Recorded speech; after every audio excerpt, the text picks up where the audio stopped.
Hello students, आता 8वी आणि 9वी SSCच्या आणि 10वी SSC CBSE बोर्डाच्या परीक्षा जवळ आल्या आहेत. आपण स्टडी सर्कल्स गायडन्समध्ये ह्याच्याबद्दल बरंच काही डिस्कस केलं आहे. आता परत एकदा आठवण म्हणून आपण काही गोष्टी रिवाईज करणं जरुरी आहे. त्यातल्या काही गोष्टी आहेत की ज्या करणं जरुरी आहे आणि काही गोष्टी नाही करणं जरुरी आहे. ह्याच्याबद्दल आपण ब्रीफली बोललेलो आहोत, पण revision is always better. So first of all, कुठल्या गोष्टी करणं जरुरी आहे, सो त्याला आपण इंग्लिशमध्ये डूज म्हणतो. So what you should do, आपण डिस्कस केल्याप्रमाणे make a plan for revision on paper. एका कागदावर तुमचा रिव्हिजन करायचा डेली प्लॅन असणं जरुरी आहे. आणि नुसतं प्लॅन बनवून चालणार नाही. You need to follow the plan. त्या प्लॅनला फॉलो करा. आणि हा प्लॅन करताना हे लक्षात ठेवा की तुम्ही सगळे सब्जेक्ट डेली किंवा at the most once in 2 days तरी, SSC बोर्डचे सब्जेक्ट जास्त आहे मला माहिती आहे, तर त्यांनी ॲटलिस्ट वन्स इन 2 days प्रत्येक सब्जेक्टला टच केलं पाहिजे. So try to cover all the subjects in 1 day or at the most 2 days. नंतर ही रिव्हिजन करताना तुमचा फोकस अंडरस्टँडिंगवर असला पाहिजे. Focus on understanding the concepts. Even now it is not very difficult. Okay. आणि प्रत्येक टॉपिक करत असताना तुमच्या जिथं आधी चुका झालेल्या आहेत एक्झाममध्ये, जिथं तुम्ही मार्क्स लूज केलेले आहेत, त्याकडं जरूर लक्ष द्या आणि त्या का झाल्या ह्याचं ॲनालिसिस करा. So focus on areas where mistakes have been made earlier. त्याच्यानंतर फक्त डोळ्यांनीच वाचू नका. Focus on taking notes. Okay. आणि जर तुमच्याबरोबर एखादा मित्र अभ्यास करत असेल तर त्याच्याबरोबर जरूर डिस्कस करा कुठली कन्सेप्ट तुम्हाला समजली आहे ती. नंतर आणि महत्त्वाचं की रोज एका विषयाचा तरी प्रॅक्टिस पेपर सॉल्व करणं जरुरी आहे. ह्याच्यामध्ये तुम्ही सायन्स आणि मॅथ्सला प्रायोरिटी द्या आणि त्यांचे प्रॅक्टिस पेपर सॉल्व करा. त्यांनी 2 गोष्टी होतील. एक तर तुम्हाला लिहायची प्रॅक्टिस होईल आणि प्रॅक्टिस पेपर लिहिताना तुमच्या आत्ता काही जर चुका होत असतील तर त्या आपल्याला समजून परीक्षेच्या आधी काढता येतील. आणि शेवटचं आणि महत्त्वाचं डूजमध्ये एक तुमचं झोपायचं आणि उठायचं टायमिंग फिक्स करायचा प्रयत्न करा. Set your biological clock when you sleep and when you wake up. Okay. नंतर डोंट्समध्ये ज्या गोष्टी तुम्हाला करायच्या नाही आहे.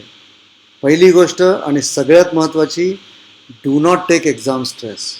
दरवर्षी लाखो मुलं बोर्डची एक्झाम देतात, यावर्षी तुम्ही आहात. So it's a routine thing. Don't take exam stress. एक्झामचा टेन्शन घेऊ नका. दुसरी आणि महत्त्वाची गोष्ट, रेडीमेड आन्सर बघून त्याला पाठ करण्याचा फोकस ठेवू नका. तिसरी गोष्ट, एकच किंवा 2 विषयाचा खूप अभ्यास करायचा आणि बाकी विषयाला टाळायचं असं करू नका.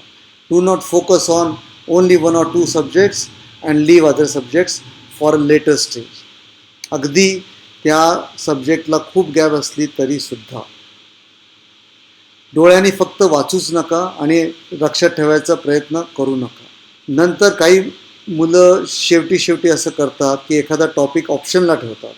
Do not put any topic for option. आत्ता वेळ आहे, अजूनही तो न समजलेला टॉपिक समजायचा प्रयत्न करा. कदाचित 1-2 मार्क तुमचे यामुळं वाढू शकतील. नंतर रात्री खूप जागून अभ्यास करायचा, मग खूप उशिरा उठायचं असं करू नका. Do not study late and wake up late. 7वी गोष्ट जी पहिल्या गोष्टीशी मिळती जुळती आहे की एक्झामचे बद्दल पेपर कसा येईल, सोपा असेल का अवघड असेल, हा विचार करून उगाचच वरी करत बसू नका. Do not spend time in worry. आणि शेवटची आणि महत्त्वाची, do not ever think of giving up, की माझं कसं होईल हा विचार करू नका. 1 वर्षभर तुम्ही सिन्सिअरली अभ्यास केलेला आहात. So believe in yourself, trust in the efforts you have already made, and remember, even this last minute practice is important. या शेवटच्या वेळी practice will take you towards the perfection. So keep try. आणि students, तुम्हाला माहितीच आहे की study circles guidance हा group जो आहे तो बेसिकली मुलांना गायडन्स कसा करता येईल या दृष्टीने आहे. आणि मला सांगायला खूप आनंद होतो आहे की पेरेंट्स आणि स्टुडंट्स यांनी या गायडन्स ग्रुपचा फायदा घ्यायला सुरू केलेला आहे. मला त्यांनी त्यांचे अभ्यासाविषयीच्या समस्या विचारलेल्या आहेत आणि काही अंशी त्यांचं समाधान होणंही सुरू झालेलं आहे. तर परीक्षेच्या आधी जास्तीत जास्त मुलांनी याचा फायदा घेतला तर या ग्रुप बनवण्याचं जे विजन किंवा एम आहे ते सॅटिस्फाय झालं असं मी मानेन. म्हणून मी तुम्हाला कॉन्टॅक्ट डिटेल देतो आहे. अगदी हेजिटेट करू नका. फ्रीली अभ्यासाबद्दल किंवा अभ्यासाविषयी काही समस्या असतील तर जरूर कॉन्टॅक्ट करा. मी सांगितल्याप्रमाणे 1, 2, 3, 5, 10 काही मार्क्स वाढले तुमचे तर ते तुमचे पर्सेंटेज वाढवणारच आहे. सो गुड लक अगेन. कॉन्टॅक्ट डिटेल्स फॉलोइंग स्लाईडमध्ये आहेतच. थँक्यू.